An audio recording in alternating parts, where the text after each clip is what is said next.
So you've got to think, when I first started scratching, or any sort of DJing, I had a Panasonic sort of with a little cassette tape, a belt drive on, and like a turn-up volume, knob volume. And then another one was one of those record players with a bar about this big, and you could fit 8 records on at the time, and you could stack them all. This arm would come out and go drop one, and then the arm would come out and play the one, and then it would go back up and drop another one, right? Well, that had an up fader, and it was a direct drive. I didn't know anything about slip mats or any of that shit. So I remember having a UTFO track record.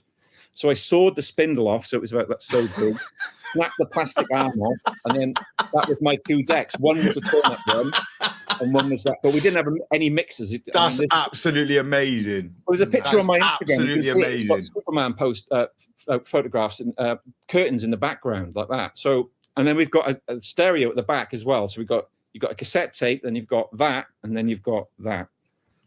So this is why it was very easy. I find it really easy to mix records now, because we used to mix by ear just by slowing it down like this, yeah.